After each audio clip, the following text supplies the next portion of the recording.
क्या लग रहा है 2024 का जो माहौल है, उस माहौल को देखकर तमाम पार्टियां जो हैं अपनी अपनी तैयारियां शुरू कर दी हैं। उधर दूसरी ओर मणिपुर की बात करें तो मणिपुर की जो समस्या है उसका समाधान नहीं हो रहा है, हिंसा जो है शांत नहीं हो रही है, लोग परेशान हैं।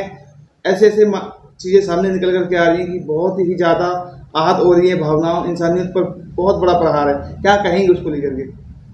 देखिए, नरेंद्र मोदी जी जो है हाँ वो तानाशाह बन गए हैं। जी।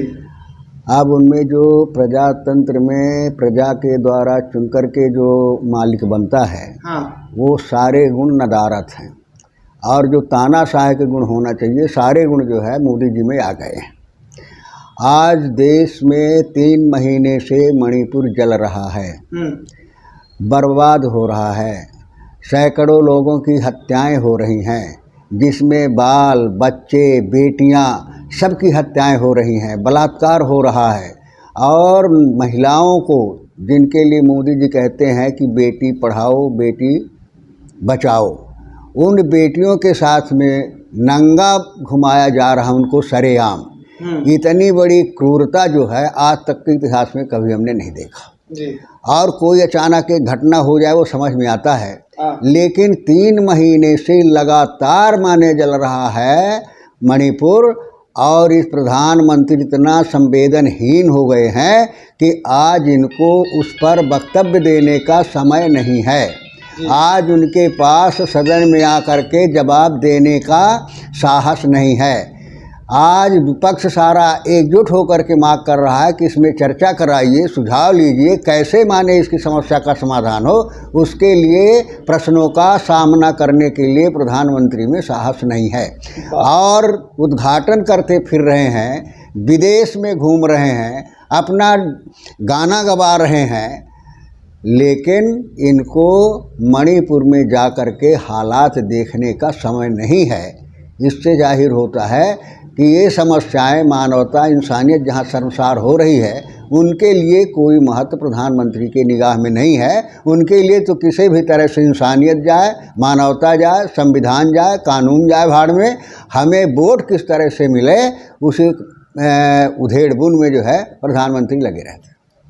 अब इस बात प्रस्ताव पर चर्चा करने की बात कह रहे हैं प्रधानमंत्री नरेंद्र मोदी जी। भाजपा समर्थक जो हैं लगातार मोदी जी की बात का समर्थन कर रहे हैं और कह रहे हैं कि देश को प्रधानमंत्री एक अलग ही और दिशा में ले जा रहे हैं। प्रधानमंत्री तो देश को अब जग जाहिर हो गए कहाँ ले जाना चाहते हैं। हाँ। इस देश को पूंजीपतियों को सौंपना चाहते हैं। पूंजीपतियों की गोद में मोदी जी बैठे हुए हैं और इनका प्रजातांत्रिक व्यवस्था पर कतई विश्वास नहीं है।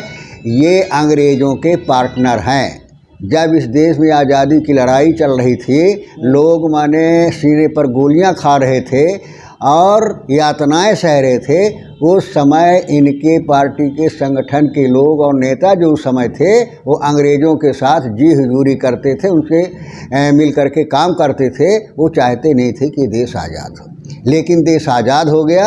अब उनको लगा कि किस तरह से उसी पैटर्न पर ये देश पूंजीपतियों के हवाले कर दें, चंद लोग राज करें और इस देश का बहुसंख्यक जो पिछड़ा है, दलित है, गरीब है, किसान है, वो गुलामी करे। इस व्यवस्था को यहाँ पर थोपना चाहते हैं। इसी वजह से हमारे सार्वजनिक जो PSU हैं उनको बेचने का काम कर रहे हैं, उनको सब पूंजीपतियों के हवाले करने का प्रयास कर रहे हैं। तो उनकी नीयत स्पष्ट है कि वो पूंजीवाद को बढ़ाना चाहते हैं और सामान्य आदमी के हक अधिकार पर डकैती डाल करके उनके स्वाभिमान और सम्मान को कुचलना चाहते हैं। 2024 को लेकर क्या नज़रिया है आपका? किस प्रकार से जो टीवी सर्वे आ रहे हैं 50% बहुमत दिखा रहा है एनडीए को, उधर दूसरी ओर दिखा रहा है कि 340 सीटों के लगभग जो है भाजपा की आएगी, देश के अगले प्रधानमंत्री फिर से नरेंद्र मोदी जी बनेंगे, ताज उनकी सर पर सजेगा, कोई टक्कर में नहीं है। क्या करेंगे? ये तो मोदी मीडिया जो है, जिनको खरीद लिया है मोदी जी, उन्हीं से गाना गवा रहे हैं। हाँ। और इसी वजह से प्रचार में प्रसार में करोड़ों अरबों खरब रुपए लगा करके जो है अपनी छवि को चमकाने में लगे हुए हैं। हाँ। इससे ही जाहिर होता है कि ओरिजिनलिटी कुछ और है। इनका जो साहस था, उनकी शक्ति है, वो कमज़ोर हो चुकी है, क्षीण हो चुकी है और अब वो बौखलाए हुए हैं, परेशान हैं और परेशानी में आकर के जो है इस तरह के बयानबाजी कराते हैं। और निश्चित रूप से बुरी तरह से मोदी जी की हार होगी, भारतीय जनता पार्टी पराजित होगी और प्रजातांत्रिक मूल्यों की जीत होगी और जनतांत्रिक सरकार देश में बनेगी। विपक्ष की जो एकजुटता है, क्या उसको लेकर के कुछ प्रभाव पड़ेगा चुनावी नतीजों पर? नहीं, बिल्कुल इसलिए पड़ेगा कि देखिए समय होता है, सामान्य समय में अलग अलग विचारधारा तो सब होती है, लेकिन जब देश पे संकट आता है तो सारे लोग अपने व्यक्तिगत हितों को भूल जाते हैं, राष्ट्र की बात करते हैं। वही चाहे आज़ादी की लड़ाई रहा हो, चाहे और दूसरे राष्ट्रीय संकट रहे हों। ठीक उसी तरह से आज जो संकट है, आज जो सामने है, वो केवल चुनाव जीतने का नहीं है, चुनाव हारने का नहीं है, किसी पार्टी के जीतने का नहीं है। आज सवाल सीधा सीधा सा है कि माने इस देश में जनतंत्र रहेगा या नहीं रहेगा, इस देश में कानून रहेगा नहीं रहेगा, इस देश में बाबा साहब का संविधान रहेगा या नहीं रहेगा। चुनाव इस पर होना है। तो हमारी वही वो जनता है जो गरीब थी, परेशान थे, लेकिन अपने हक अधिकार, स्वाभिमान, सम्मान के लिए फांसी के फंदे पर झूल गए थे। वही जनता है कि देश के सम्मान को बचाने के लिए, गरीबों के हक अधिकार को बचाने के लिए निश्चित रूप से मोदी को अपनी औकात दिखाएंगे।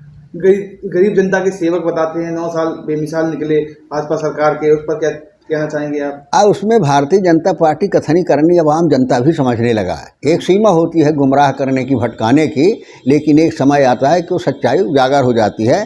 तो अब आम आदमी को भी मोदी जी का चरित्र उजागर हो गया है कि ये ढफोर शंख है, ये कहता भर है और करता कुछ, करने वाला कुछ नहीं है। सबका साथ सबका विकास का नारा देती है भाजपा, भारतीय जनता पार्टी। दूसरी ओर मोदी सरकार जब से आई है, भारत देश जो है और भी ज़्यादा मजबूत हुआ, सशक्त हुआ है, ऐसा कहते हैं भाजपा मंत्रिमंडल के लोग। और दूसरी ओर आप जैसे लोग जो है आलोचनाएं करने का काम करते हैं, तो उससे क्या देश चलेगा क्या? देखिए, भाजपा जो है तो ये सबका साथ, सबका विश्वास है, सबका विकास नहीं, केवल 2 का विकास, अडानी और अंबानी का।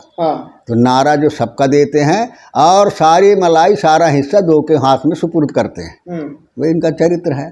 आज अब इंडिया की बात करते हैं, इंडिया का एक शॉर्ट फॉर्म है, उसमें इंडिया बना, जो माने विपक्ष का गठबंधन है। हाँ, अब वो कहते हैं कि ये जो है तो ईस्ट इंडिया भी है और एक और कौन सी इंडिया है, हैं? इसका मतलब आप किस इंडिया के प्रधानमंत्री हो? प्रधानमंत्री तो आप इंडिया के हो ना, तो उस इंडिया के आप प्रधानमंत्री हो, जिस इंडिया का इंटरप्रिटेशन कर रहे हो। कह रहे हैं इंडिया जीतेगा तो भारत जीतेगा, हैं? तो हम कहते हैं कि इंडिया जीतेगा तब नहीं जीतेगा, इंडिया जीतेगा तब भारत जीतेगा, इंडिया जीतेगा तो भारत चौपट हो जाएगा। अच्छा, इसलिए जो है अब इंडिया ही जीतेगा। क्या लग रहा है 2024 की 2024 में 2/3 बहुमत से कांग्रेस जीतेगी, कांग्रेस का गठबंधन जीतेगा और मोदी जी के वही हाल होगी। जो आज गिनती बता रहे हैं ना, वो उल्टा होगा। जो ये अपने लिए बना रहे हैं वो एनडीए के खाते में जाएगा, इंडिया के खाते में, और जो इंडिया के बता रहे हैं इनके खाते में जाएगा। कह रहे हैं बख्शा नहीं जाएगा मणिपुर के, जो वहाँ संकट लगा रहे हैं। आप ये बताइए, कोई आज घटना हो जाए जी, है ना, और कल कोई बयान दे प्रधानमंत्री की बख्शा नहीं जाएगा, मैं छोड़ूंगा नहीं, तो समझ में आता है। अच्छा, 3 महीने से लगातार बलात्कार हो रहे हैं, हत्याएं हो रही हैं, मानवता को दफनाया जा रहा है और मणिपुर जल रहा है। तो 3 महीने से कह रहे कार्रवाई कब होगी? जब उसका अस्तित्व मिट जाएगा, जब खत्म हो जाएगा, तब उसके बाद कार्रवाई होगी। तो मोदी जी के इस तरह का बचकाना बयान देना जो है शोभा नहीं देता। तो क्या आंकड़ा देखते हैं कि आपको जो 2 हत्याई मोहब्बत की बात कर रहे हैं, क्या आंकड़ा लग रहा है कितनी सीटें ले पाएंगे? कितनी का वो तो गिनती की कितनी 21-20 का सवाल नहीं, लेकिन माने 2/3 बहुमत से जो है जी इंडिया की सरकार बनेगी। 300 सीटों से ज्यादा पार बता रहे हैं अमित शाह जी। हाँ, तो वही कह रहे हैं, उल्टा बता रहे हैं ना। अच्छा, उल्टा बता रहे हैं। तो आप हमारी सीटों को अपनी बता रहे हैं। प्रधानमंत्री का चेहरा किसको रखना चाहते हैं? प्रधानमंत्री का चेहरा तय हो जाएगा समय परिस्थिति के आधार पर। ऐसे देश कहते, जब देश माने आज़ाद होने को था तो कह रहे थे देश कौन चलाएगा, हिंदुस्तान को अंग्रेज नहीं तो कौन देश चलाएगा।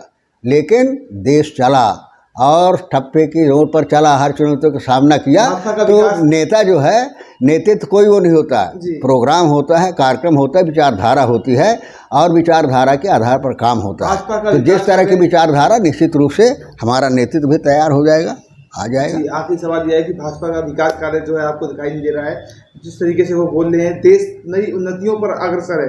नहीं, आपके ऊंची उड़ान केवल नारा है। अच्छा, कौन सा ऐसा काम हिंदुस्तान में हुआ बता दे वो जी। माने कि अब इस देश में जो कहते कांग्रेस ने कुछ किया ही नहीं, तो मोदी जी जिस स्कूल में आप पढ़े होंगे तो जब कांग्रेस के ज़माने में न खुला होता तो कहाँ पढ़ते? माँ के पेट में थे तो आपने स्कूल खोल दिया। जी जिस अस्पताल में आप गए होगे दवाई लेने के लिए तो माँ के पेट में थे तब उसका वो अस्पताल आपने खोल दिया। जी तो इस तरह की बेतुकी बात करना जो है वो उनको शोभा नहीं देता। प्रधानमंत्री के पद पर जो है उनको स्वीकार करना चाहिए। उन्होंने क्या किया? जी जितने माने डैम बने, बड़े बड़े डैम बने, बिजली के कारखाना आए, राशन दे रहे हैं। और हाँ तो मतलब कि एक तरफ तो कहते गरीबी ऊपर उठ गया। हाँ गरीबी का आंकड़ा दे रहे हो कि हमारे शासनकाल में इतने लाख लोग अमीर हो गए, गरीबी की रेखा से ऊपर उठ गए। हाँ और जहाँ माने 40 लाख को माने गल्ला बंटता था गरीबी के आधार पर, वहाँ 80 लाख को बांट रहे, 80 करोड़ को बांट रहे हो। इसका मतलब क्या हुआ? तो ये आंकड़ों की बाजीगरी, घुमाना फिराना अब जनता समझने लगी है।